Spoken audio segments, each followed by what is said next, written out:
कार्तिक मास महात्म्य का 26वां अध्याय श्री विष्णु की कृपा से आज तुमको रही बता। जय श्री कृष्णा। राधे राधे। आइए सुनते हैं कार्तिक मास महात्म्य का 26वां अध्याय। नारद जी बोले, इस प्रकार विष्णु पार्षदों के वचन सुनकर धर्मदत्त ने कहा, प्रायः सभी मनुष्य भक्तों का कष्ट दूर करने वाले श्री विष्णु की यज्ञ, दान, व्रत, तीर्थ सेवन तथा तपस्याओं के द्वारा विधि पूर्वक आराधना करते हैं। उन समस्त साधनों में कौन सा ऐसा साधन है जो भगवान विष्णु की प्रसन्नता को बढ़ाने वाला तथा उनके सामीप्य की प्राप्ति कराने वाला है। दोनों पार्षद अपने पूर्वजन्म की कथा कहने लगे। हे द्विजश्रेष्ठ, आपका प्रश्न बड़ा श्रेष्ठ है। आज हम आपको भगवान विष्णु को शीघ्र प्रसन्न करने का उपाय बताते हैं। हम इतिहास सहित प्राचीन वृतांत सुनाते हैं, सावधानी पूर्वक सुनो। ब्राह्मण पहले कांचीपुरी में चोल नामक एक चक्रवर्ती राजा हो गए। उन्हीं के नाम पर उनके अधीन रहने वाले सभी देश चोल नाम से विख्यात हुए।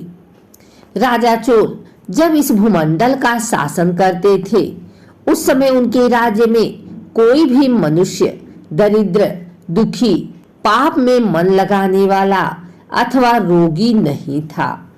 एक समय की बात है, राजा चोल अनंत शयन नामक तीर्थ में गए, जहां जगदीश्वर भगवान विष्णु ने योग निद्रा का आश्रय लेकर शयन किया था।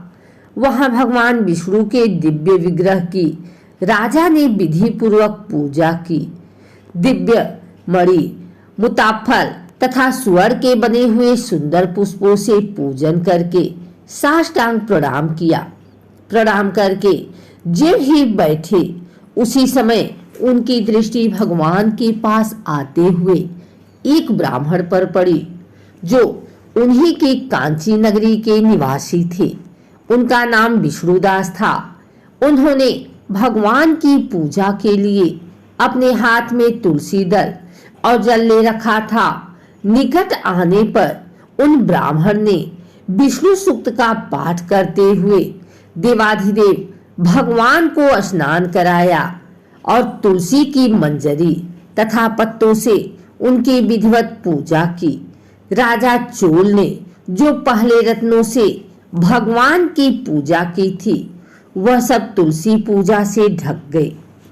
यह देखकर राजा कुपित होकर बोले, विष्णुदास, मैंने मणियों तथा स्वर्ण से भगवान की जो पूजा की थी, वह कितनी शोभा पा रही थी। तुमने तुलसी दल चढ़ाकर उसे ढक दिया। बताओ, ऐसा क्यों किया?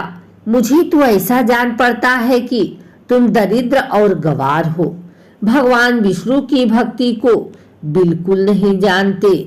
राजा की यह बात सुनकर द्विजश्रेष्ठ विष्णुदास ने कहा, हे राजन, आपको भक्ति का कुछ भी पता नहीं है।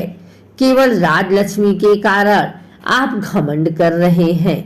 बतलाइए तो, आज से पहले आपने कितने वैष्णव व्रतों का पालन किया है?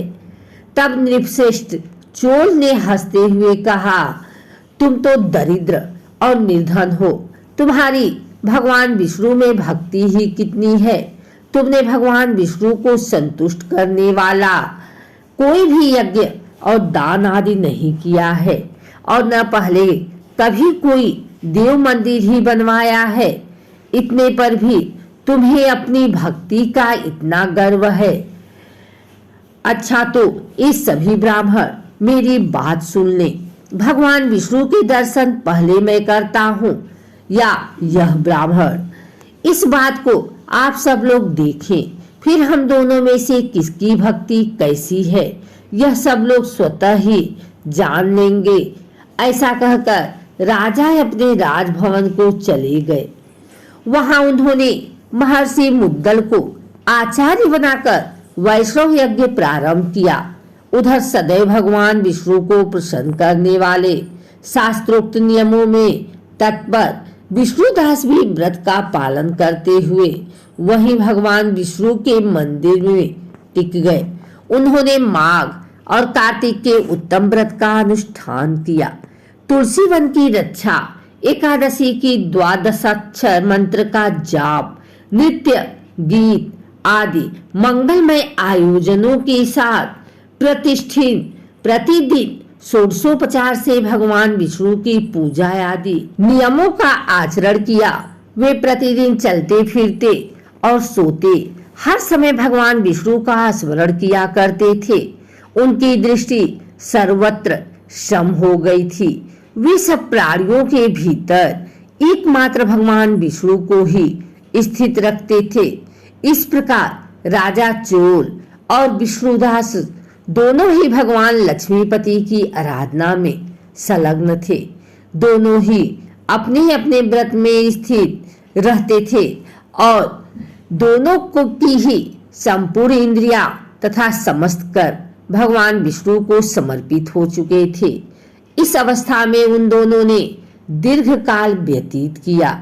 अगर आपको हमारी वीडियो अच्छी लगी हो तो इसे लाइक करें, कमेंट करें, शेयर करें। हमारे चैनल को सब्सक्राइब करके बेल नोटिफिकेशन ऑल पर सेट कर लें ताकि आगे आने वाली वीडियो सबसे पहले आप तक पहुंच सके। धन्यवाद।